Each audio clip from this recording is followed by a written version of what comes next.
You open your eyes, dust floats in the air. The world returns slowly, shaping itself from smoke and broken stone. You stand, and the truth becomes clear. This place was alive once. Now it is quiet and torn apart by fire. The world is burning. Above you, dark shapes cross the sky.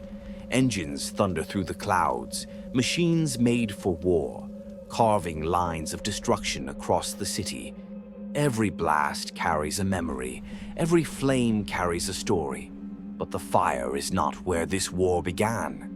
War began long before the first bomb. It began in fear, in whispers, in the silence people kept when they should have spoken.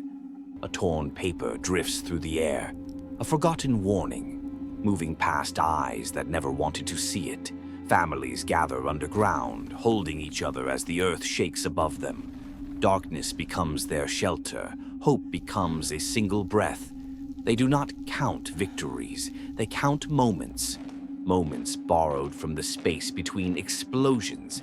And when the fire rests, there are no winners here. Only those who survived and those who were lost. Remember this. War is not born from the blast. It grows from silence, from hesitation, from the small betrayals that teach the world how to burn. Before the world burned, it lived quietly. Cities woke slowly under soft morning light. Shops opened their doors one by one. Children ran across calm streets. Their laughter carried gently through the air. People trusted the rhythm of ordinary days, believing tomorrow would look the same as today. But beneath this peaceful surface, something subtle had already begun to shift. Newspapers whispered uneasy headlines. Radio voices grew sharper, harder, as if trying to warn a world that did not want to listen. Borders tightened, almost silently, and fear moved like a faint shadow at the edges of daily life. Still, life continued. Trains departed, markets filled with quiet conversation. Families gathered around warm tables, hoping that distant storms would simply fade away. Europe breathed in peace and exhaled uncertainty. The air carried a tension too soft to name, a tremor waiting beneath calm days, growing slowly, steadily, without shape or sound. And in that fragile stillness, in the quiet moments people trusted so deeply, the first echo of a global war had already begun to form just beyond the horizon of their understanding. The calm did not last. Across the world, something began to shift, not suddenly, not loudly, but slowly and unmistakably. Streets felt quieter than before. Conversations became careful, measured, as if every word carried weight. Even the air itself seemed tense. Newspapers changed their tone. Hope faded from the headlines. In its place came warnings about borders, power, and inevitable conflict. Radio voices grew firmer, more urgent. They repeated the same messages again and again, preparing minds for what might come next. Governments armed themselves in silence. Factories awakened, working through the night, turning raw steel into weapons and ambition into threat. Soldiers marched not in celebration, but in preparation. Their footsteps echoed through empty streets, signaling a future few wanted to imagine. Maps were redrawn, lines shifted, alliances formed, then fractured, long before the first shot was ever fired. Ordinary people felt it too, in crowded streets, in quiet homes, in the uneasy pause before sleep.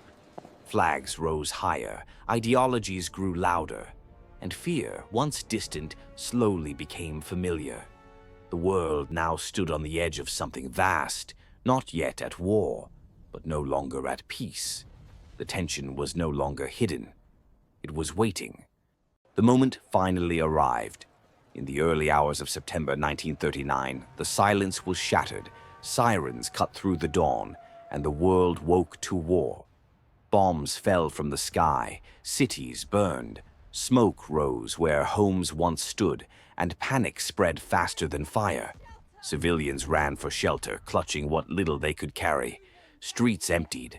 Lives changed in a single breath. Soldiers rushed to their positions. Rifles were loaded. Orders were shouted through chaos as nations moved from words to weapons. Tanks rolled forward across open land, their engines echoing like distant thunder.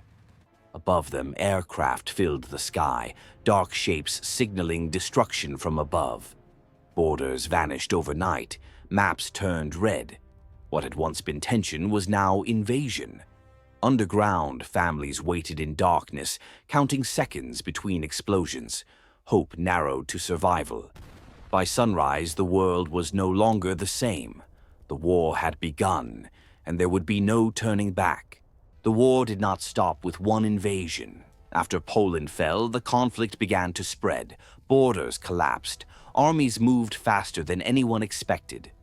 What had started as a regional attack was becoming something far larger. A new kind of warfare emerged. Fast, relentless, unforgiving. Tanks pushed deep into enemy territory, cutting through defenses with speed and shock. Soldiers advanced without pause, day and night, as resistance struggled to keep up. Above them, the skies filled with aircraft. Air power reshaped the battlefield, bringing destruction far beyond the front lines. Cities felt the war from above, long before enemy troops arrived. Civilians fled in endless columns, carrying their lives with them along frozen roads.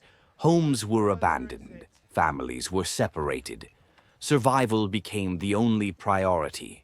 Nation after nation was pulled into the conflict. Alliances hardened. Mobilization spread across continents. The war was no longer contained. What followed was not a pause, but an acceleration. A chain reaction no one could stop. By the end of 1939, the world understood the truth. This war was moving fast, and it was only just beginning. By now, the war was no longer contained. What began as conflict between nations had spread across continents, pulling the entire world into its grasp. Cities lay in ruins, battlefields stretched endlessly. The sounds of fighting echoed far beyond the front lines, touching lives that had never chosen war. Soldiers fought until exhaustion replaced fear.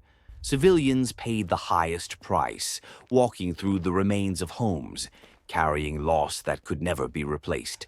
Maps were covered in red. Every direction led to conflict. Every border told the same story. This was no longer a war of strategy or ambition. It had become a war of survival, a war that tested humanity itself. And yet, even in the darkest moments, something remained: hope, resilience, the quiet strength of those who endured. This chapter does not end with victory or defeat. It ends with a reminder that every battle had a story, every loss had a name, and history was written not only by armies, but by the lives forever changed. What followed would shape the world for generations. This was only the beginning.